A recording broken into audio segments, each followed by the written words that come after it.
Hello student, আমি Johnny. Study paradise coaching centre কর্তৃক পরিচালিত এবং ডিডিবি চ্যানেল 24 এর ক্যামেরায় আজকের অনলাইন ক্লাসে থাকছে হচ্ছে 6 to 10 ইংলিশ সেকেন্ড পেপার এর ভয়েস। আজকের টপিকস হচ্ছে আমাদের ভয়েস। তোমরা অবশ্যই মনোযোগ দিয়ে আমাদের ক্লাসটা দেখবে এবং যদি তোমাদের কোনো কিছু বুঝতে অসুবিধা হয় অবশ্যই আমাদেরকে কমেন্ট করে জানাবে ডিডিবি চ্যানেল 24 এ, এবং সাবস্ক্রাইব করতে অবশ্যই ভুলবে না এবং তোমার বন্ধুদের সাথে অবশ্যই শেয়ার করবে। আসো আমরা এবার শিখি ভয়েস। ভয়েস হলো বাচ্য। ভয়েস মানে হচ্ছে বাচ্য।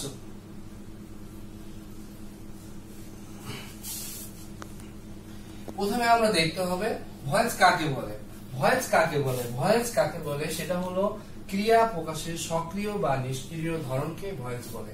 তোমরা অবশ্যই ক্লাস করার সময় খাতা এবং কলম সাথে নিয়ে বসবে এবং প্রত্যেকটা বিষয় নোট করে নেবে। প্রত্যেকটা ক্লাস মনোযোগ দিয়ে দেখবে।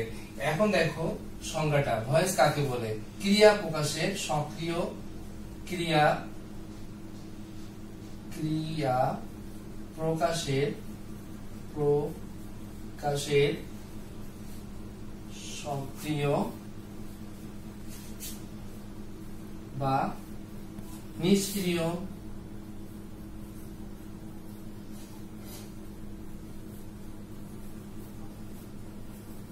ধরনকে ভয়েস বলে।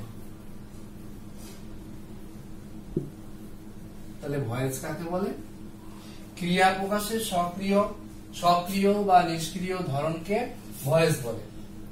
এখন ভয়েস কয় প্রকার সেটা তোমাদেরকে অবশ্যই জানতে হবে। ভয়েস করার আগে ভয়েস হচ্ছে দুই প্রকার। ভয়েস হচ্ছে দুই প্রকার, একটা হচ্ছে অ্যাক্টিভ ভয়েস আর একটা হচ্ছে প্যাসিভ ভয়েস। আসো অ্যাক্টিভ ভয়েসটা কি জিনিস দেখি। ACTIV active VOIC। Active voice কাকে বলে তোমরা অবশ্যই নোট করে নেবে।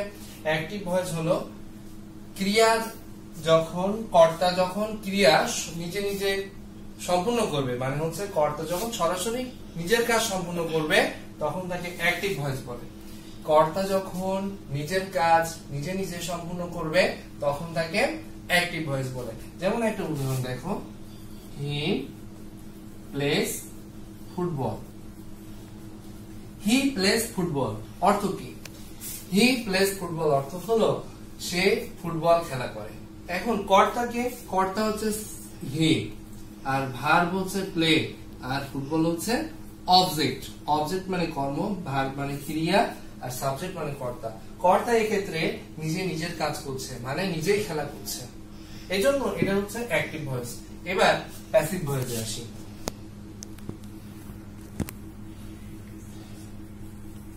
Passive voice.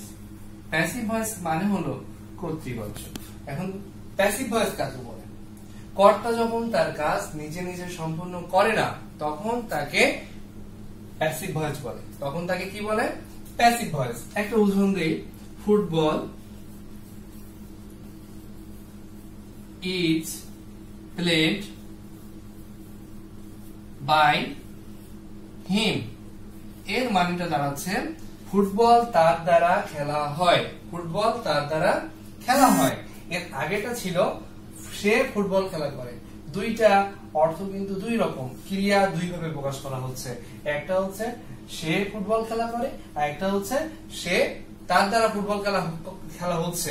এই জন্য এখানে দুইটা ভয়েসের কথা বলা হয়েছে। একটা হচ্ছে অ্যাক্টিভ ভয়েস, একটা হচ্ছে প্যাসিভ ভয়েস। এখন যে জিনিসটা তোমাদেরকে দেখতে হবে, যে জিনিসটা তোমাকে জানতে হবে সেটা হলো সাবজেক্ট কিভাবে তুমি চিনবা।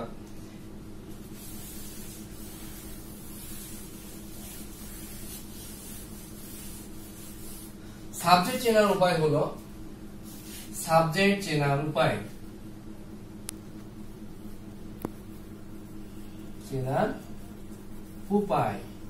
সাবজেক্ট চেনার উপায় হলো, আমি বলছি তোমরা অবশ্যই নোট করে নেবে।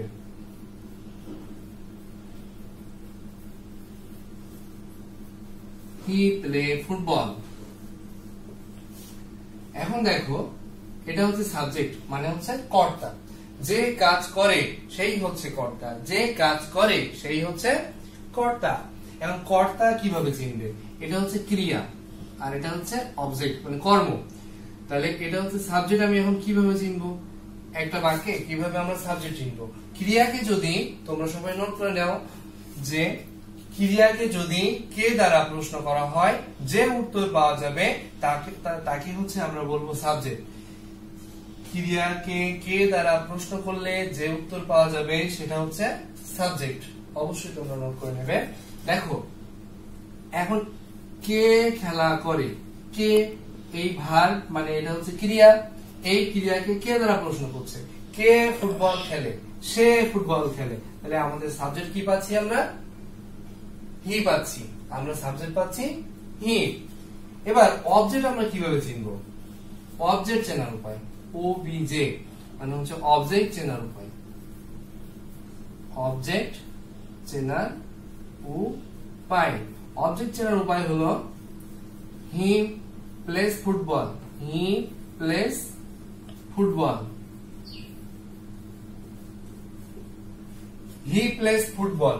কর্তা যেটা করে সেটাই অবজেক্ট। আগের সাবজেক্টের বেলায় বলেছিলাম যে কাজ করে সেই হচ্ছে সাবজেক্ট, আর এখন বলছি কর্তা যেটাই করে সেটাই হচ্ছে অবজেক্ট। এখন তাহলে কিভাবে বের করব? ক্রিয়াকে যদি আমরা কি দিয়ে প্রশ্ন করি তাহলে হচ্ছে আমরা এই অবজেক্টটা পেয়ে যাব। এটা হচ্ছে অবজেক্ট, এটা হচ্ছে অবজেক্ট। সে কি খেলে, আমরা ক্রিয়াকে প্রশ্ন করছি সে কি খেলে, সে ফুটবল খেলে। তাহলে এটা হচ্ছে আমাদের সেই কাঙ্ক্ষিত অবজেক্ট। এরপরেও যদি তোমাদের কোনো সমস্যা হয় তাহলে অবশ্যই আমাদের সাথে যোগাযোগ করো ডিডিবি চ্যানেল 24 এবং এই ভিডিওর নিচে কমেন্ট করে জানাও তোমাদের সমস্যাগুলো, এবং আমরা থাকবো সব সময় তোমাদের সাথে তোমাদের সবগুলো সমস্যা নিয়ে, এবং এর পরবর্তী ভিডিও নিয়ে আসবো। অবশ্যই সাবস্ক্রাইব করবে আমাদের চ্যানেল। এবার ছক তোমাদেরকে মুখস্থ করতে হবে, যে ছকটা তোমাদের ভয়েস করতে অবশ্যই প্রয়োজন। ছকটা আমি দিচ্ছি, তোমরা অবশ্যই খাতায় নোট করে নেবে। একটা হচ্ছে সাবজেক্টের ছক, সাবজেক্ট, আর একটা হচ্ছে অবজেক্ট। দেখো অ্যাক্টিভ থেকে প্যাসিভ করতে গেলে তোমাকে অবশ্যই সাবজেক্টকে অবজেক্ট করতে হবে, আর সেই ক্ষেত্রে তোমার এই ছক অবশ্যই লাগবে। এই ছক তোমাকে অবশ্যই মুখস্থ করতে হবে। দেখো যেমন সাবজেক্ট যদি আই থাকে, এবার দেখো সাবজেক্ট যদি আই থাকে অবজেক্ট হবে মি, আর সাবজেক্ট যদি হি থাকে অবজেক্ট হবে হিম, আর সাবজেক্ট যদি শি থাকে অবজেক্ট হবে হার, দে থাকলে হবে দেন, এরপরে উই থাকলে হবে আজ, উই থাকলে হবে আজ, এরপরে ইট থাকলে হবে ইটি বসে যাবে। আর যদি কোনো নাম থাকে যেমন জয়, তাহলে এই নামটা পরিবর্তন হবে না, ওই অবজেক্টে গিয়ে ওই নামটাই থাকবে, তার মানে ওই জয়ই থাকবে।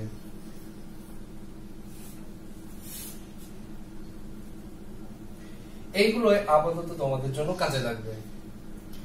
আশা করছি তোমরা অবশ্যই এটা নোট করে নেবে।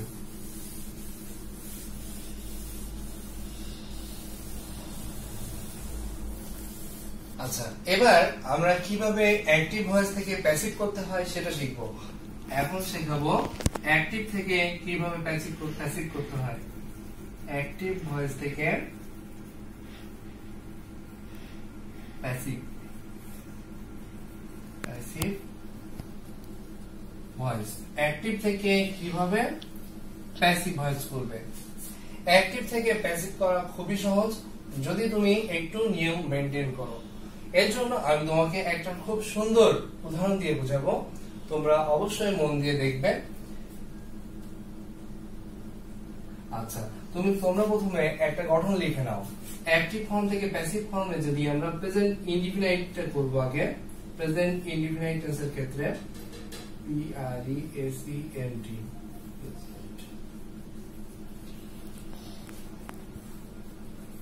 Indefinite tense.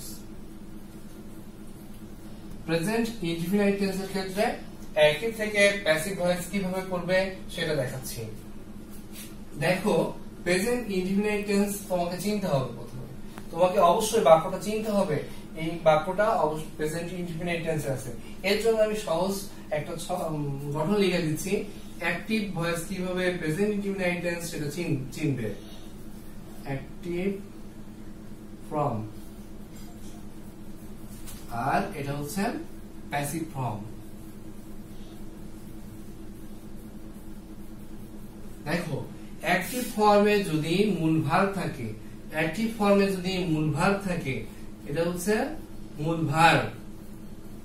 ভার্ব অথবা ভার্ব অন, মানে হচ্ছে ভার্বের তিনটা গঠন।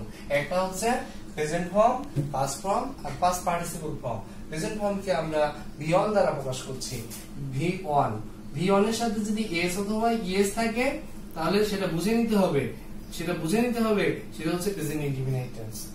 তোমাকে মূল ভার্ব অথবা ভার্বের সাথে এস অথবা ইএস দেখে চিনে নিতে হবে এটা হচ্ছে প্রেজেন্ট ইনডিফিনাইট ফর্মে আছে। এরপরে যখন প্যাসিভ করবে এর ভার্বের কি পরিবর্তন হবে সেটা তোমাকে দেখাচ্ছি আমি। এখানে যে ভার্বটা থাকবে সেই ভার্বটার আগে অক্সিলারি ভার্ব হিসেবে am অথবা is অথবা are, am is are নেবে। আর বলেছিলাম যে ভার্বের তিনটা রূপ, একটা হচ্ছে প্রেজেন্ট ফর্ম, একটা হচ্ছে পাস্ট ফর্ম আর একটা হচ্ছে পাস্ট পার্টিসিপল ফর্ম। এখন প্রেজেন্ট ফর্মকে আমরা ভি অন দ্বারা প্রকাশ করছি, পাস্ট ফর্মকে ভি টু দ্বারা প্রকাশ করব, আর পাস্ট পার্টিসিপল ফর্মকে আমরা প্রকাশ করব ভি থ্রি দিয়ে। এখন ভি থ্রি মানে ভার্বের 3 নাম্বার রূপ। এখন একটা উদাহরণ দিয়ে বোঝাচ্ছি, তোমরা উদাহরণটা খুব মনোযোগ দিয়ে দেখবে। He plays football. দেখো, একটা উদাহরণ দিয়ে কিভাবে ভয়েস করা যায়। এটা হচ্ছে সাবজেক্ট, কিভাবে চিনলাম, চেনার উপায় এর আগে আমি তোমাকে বলেছি। আর এটা হচ্ছে ভার্ব। এখানে দেখো ভার্ব, এটা হচ্ছে ক্রিয়া। এখন এটা যে প্রেজেন্ট ইনডিফিনাইট টেন্সে আছে তুমি কিভাবে বুঝলে?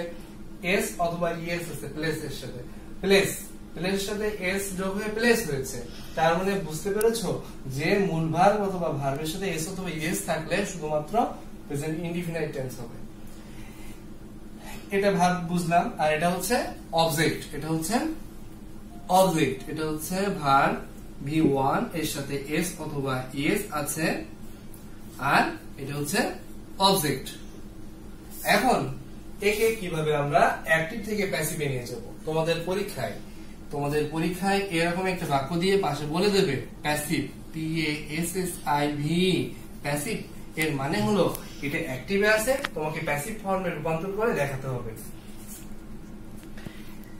এবার দেখো, এই সাবজেক্ট অবজেক্ট মুছে দিয়ে আমি তোমাদেরকে খুব সহজভাবে বোঝাচ্ছি, তোমরা মন দিয়ে দেখো।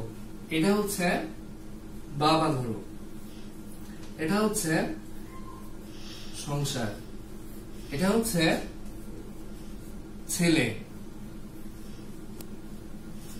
এখন দেখো, এখান থেকে এখন কর্তা আছে কে? বাবা। এরপরে সংসার হচ্ছে ভার্বটাকে ধরলাম আর অবজেক্টকে ধরলাম ছেলে হিসাবে। এখন দেখো, এই ছেলে যখন বড় হয়ে যাবে তখন এর অবজেক্ট হিসেবে থাকবে না, এটাকে সাবজেক্ট হিসেবে নিয়ে আসতে হবে, মানে প্রথমে আনতে হবে। একে আনতে হবে কোথায়? প্রথমে, মানে হচ্ছে এই ফুটবলটা সাবজেক্ট হিসেবে চলে আসলো, ফুটবল। এবার এর সাথে একটা অক্সিলারি ভার্ব দিতে হবে। এখন এই ছেলের সাথে কোন অক্সিলারি ভার্ব চলে? এবার ছেলেকে সাবজেক্ট হিসেবে নিয়ে আসলাম। এখন ছেলের সাথে এই ফুটবলের সাথে কোন অবজেক্ট মূল অক্সিলারি ভার্বটা যায়? এমটা শুধুমাত্র আয়ের পাশে বসে, আরটা হচ্ছে প্লুরাল নাম্বার সাবজেক্টের ক্ষেত্রে বসে, কিন্তু ইজটা এই ফুটবলের পাশে বসানো যায়। তাহলে কি লেখা যাবে? Football is. এবার যে ভার্বটা ছিল এই ভার্বটাকে তোমাকে ভি3 করতে হবে সব সময়। এই দেখো, এম ইজ এর পরে সবসময় ভি3 বসবে। অ্যামিটারের পরে কি বসবে, V3 বসবে। তাহলে এই যে সংসারটা ছিল, এই সংসারটার V3 মানে হচ্ছে এই plate V3, plate plate plate, তাহলে V3 হচ্ছে প্লেট। এবার এই যে বাবা, এখন যখন সংসারের কর্তা হয় ছেলে, আর আর বাবা যখন বয়স হয়ে যায় তখন সে অবজেক্ট হিসেবে চলে যাবে। সে তখন কি হিসেবে চলে যাবে, অবজেক্ট হিসেবে। এই জন্য এই অবজেক্ট মানে পিছনের দিকে চলে যাবে বাবা। কিন্তু একটা জিনিস, বাবার যেমন বয়স হয়ে যায়, চেহারা পরিবর্তন হয়ে যায়, আমাদেরকেও এই বাবা মানে এই হিটাকে চেহারা পরিবর্তন করতে হবে। আমি তোমাদেরকে এর আগে ছকে বুঝিয়েছি যে সাবজেক্ট থাকে, সাবজেক্টের অবজেক্ট ফর্ম, হি থাকলে কি হবে ওই ছকে আমি তোমাদেরকে লিখে দিয়েছি। এখন দেখো হি থাকলে কি হবে, হিম। হি থাকলে কি হবে, হিম। তবে হ্যাঁ, এখানে একটা জিনিস বসবে, সেটা হচ্ছে বাবার বয়স হয়ে গিয়েছে, বাবার হাতে একটা লাঠি দিতে হবে। কি দিতে হবে, সেই লাঠিটা হিসাবে আমরা এখানে বসাবো বাই। এখন দেখো তাহলে এর কি হয়ে গেল, অ্যাক্টিভ ছিল, আমরা এখানে প্যাসিভ করতে বলেছে, প্যাসিভ করেছি কিভাবে, অবজেক্টকে সাবজেক্ট করলাম, তারপরে টেন্স দেখে বুঝলাম প্রেজেন্ট ইনডিফিনিট টেন্স আছে, আর প্রেজেন্ট ইনডিফিনিট টেন্সে অ্যাক্টিভ থেকে প্যাসিভ করার জন্য এই তিনটা অক্সিলারি ভার্ব ব্যবহার করতে হবে। এই তিনটা থেকে এই সাবজেক্টের পাশে যেটা যায় মানে যেটা বসানো যায় আমি সেটা বসালাম, তারপরে V3 যে ভার্বটা ছিল তার V3 করলাম, তারপরে হচ্ছে একটা বাই বসালাম, তারপরে যে আমাদের যে সাবজেক্ট ছিল অ্যাক্টিভ ফর্মে যে সাবজেক্ট, এর পরিবর্তিত রূপ মানে প্যাসিভ ফর্মে গিয়ে যে অবজেক্টটা হবে সেই হিমটা বসালাম। তাহলে হচ্ছে আমাদের উত্তর, football is played by him. প্রিয় শিক্ষার্থীরা, তোমরা যদি এটা বুঝতে তোমাদের যদি কোনো সমস্যা হয় তাহলে আমাদেরকে অবশ্যই জানাবে, আমাদেরকে এই ভিডিও নিচে কমেন্ট করে অবশ্যই বলবে তোমাদের সমস্যাগুলো। আমরা পরবর্তীতে এই ভয়েজের পরবর্তী নিয়ম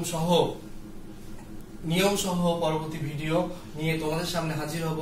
তোমাদের সমস্যাগুলো আলোচনা নিয়ে নতুন ভিডিও নিয়ে তোমাদের সামনে হাজির হব, এবং তোমরা অবশ্যই তোমাদের সমস্যাগুলো জানাবে।